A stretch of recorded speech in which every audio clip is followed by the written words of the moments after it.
Hey, what's up, guys? This is Tim, aka Fantastic, and this is God is Good podcast. Now, today we will be reading Proverbs 29. And I was kind of skimming through 29, and I noticed that a lot of Proverbs is like redundant. So, if you have been keeping up, you'll notice it have a lot of words pertaining to talking about like fools and being wise and um, parenting.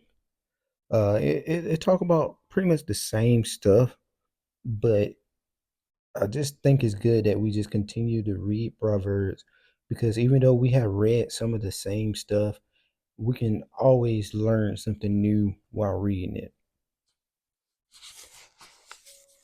And if y'all don't know this, I got a pink Bible. This ain't my Bible. This my wife's Bible. I got my own Bible, but I normally use the phone for NLT, and I have a study Bible which I use the ESV version. I should bring that out, and I think I'm gonna bring it out for our last proverb, which is 30. It's pretty long, so I'm gonna need it. But anyway, let's hop into Proverbs 29. Whoever stubbornly refuses to accept criticism will suddenly be destroyed beyond recovery. This is good. This is for all my people that's in recovery too. Whoever stubbornly refuses to accept criticism will suddenly be destroyed beyond recovery. So, if you are someone who is going through stuff and you don't want to take criticism, you don't want someone to help you solve your problems, or don't want someone to tell you what you're doing is wrong, then you will be destroyed beyond recovery. And that goes with the people that don't want to take criticism in recovery as well.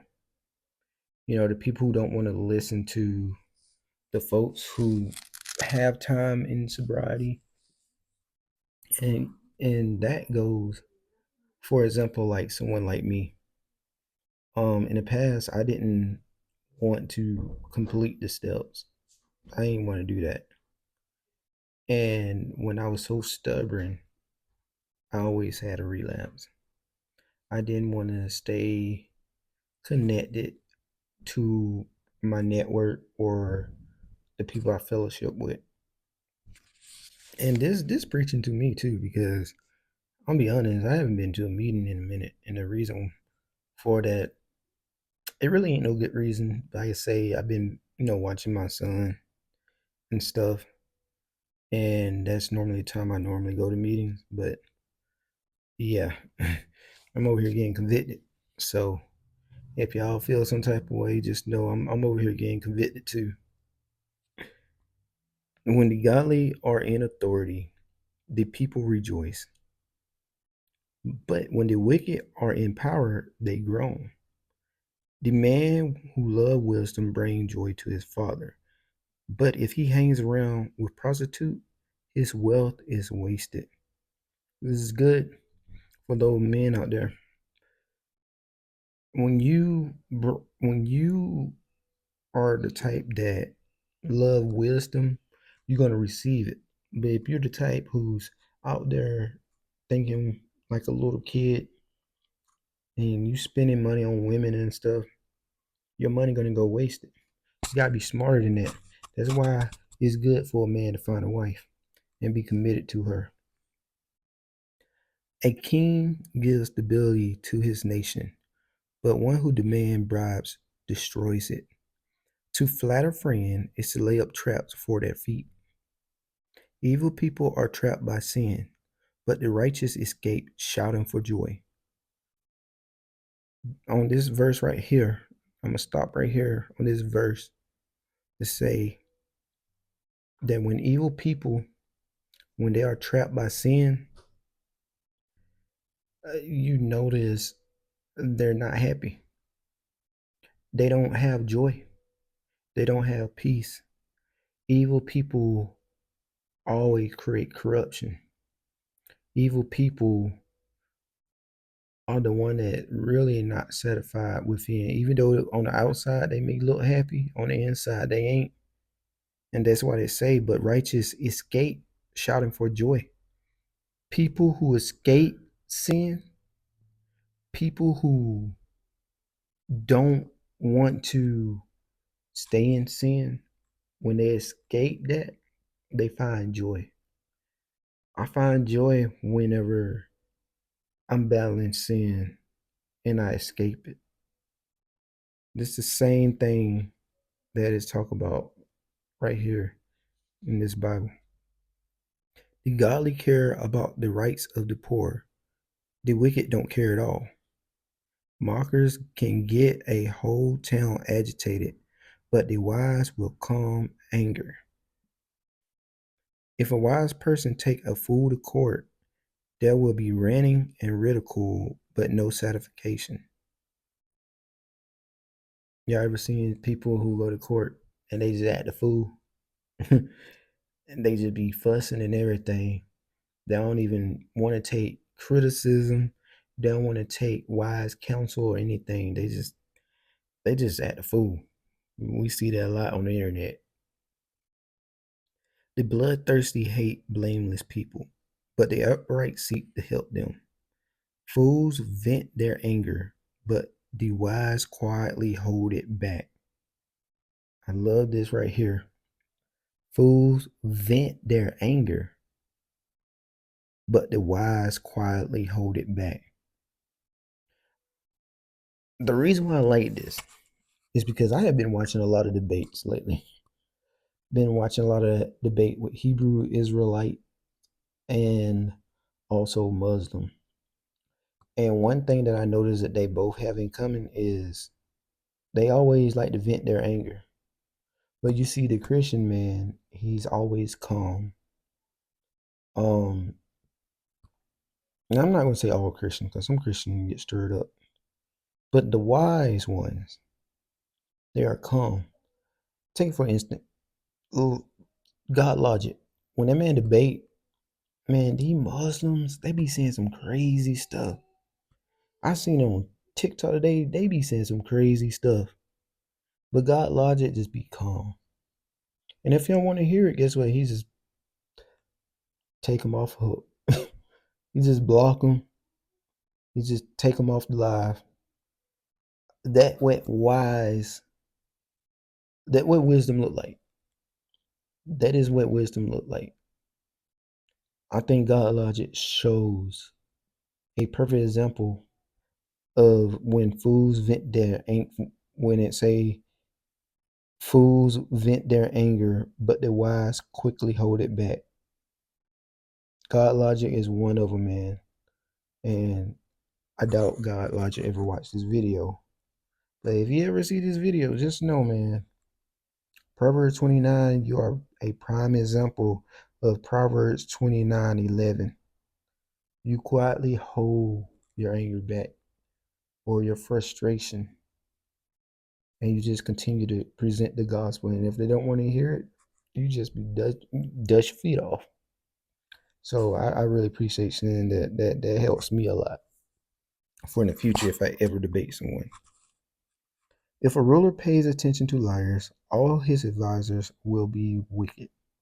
The poor and oppressor have this in common. The Lord gives sight to the eyes of both. If a king judge the poor fairly, his throne will last forever.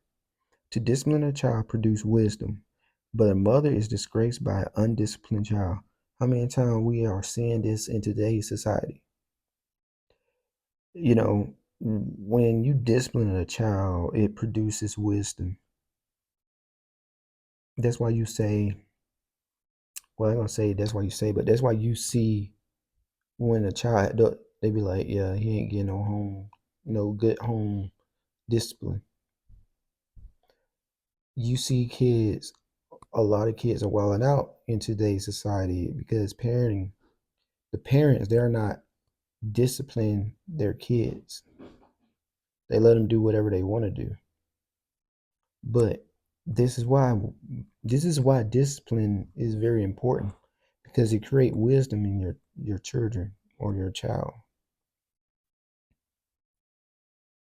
When the wicked are in authority, sin flourishes.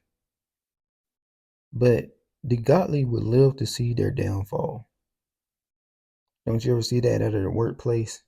Someone who is wicked, who have authority, they sin flourish, but then they end up getting fired. And the people who are good, they still there at work. See that a lot. Discipline your children, and they will give you peace of mind and will make your heart glad. So God saying, discipline your children. I know a lot of people they wanna be like, oh, I want to discipline my child. They ain't gonna love me, blah blah. No, God saying discipline your children. There's a right and a wrong way to discipline your child.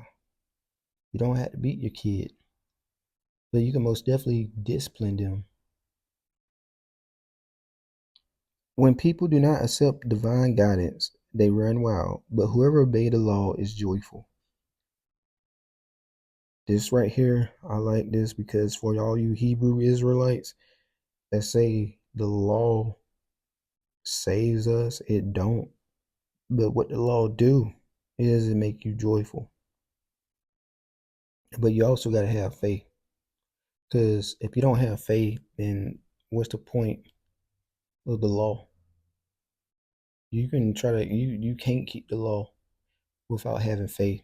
You just can't like you can't because you already broke it. So how you going to keep it?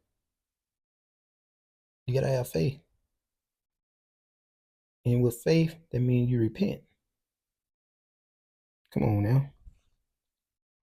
Words alone will not discipline a servant. The word may be understood, but they are not heeded. There is more hope for a fool than someone who speaks without thinking. A servant pampered from childhood will become a rebel. See that? If you're pampered, that's why you want to spoil your kids. That's why they need discipline. It's all lining up, guys. An angry person start fights. A hot-tempered person commit all kinds of sin. Pride ends in humiliation, while humility brings honor. I love this verse right here because it's saying that your pride will be stopped when you're humiliated, but also it brings honor. Humiliation humbles people. People who are open to accept criticism, those are wise people.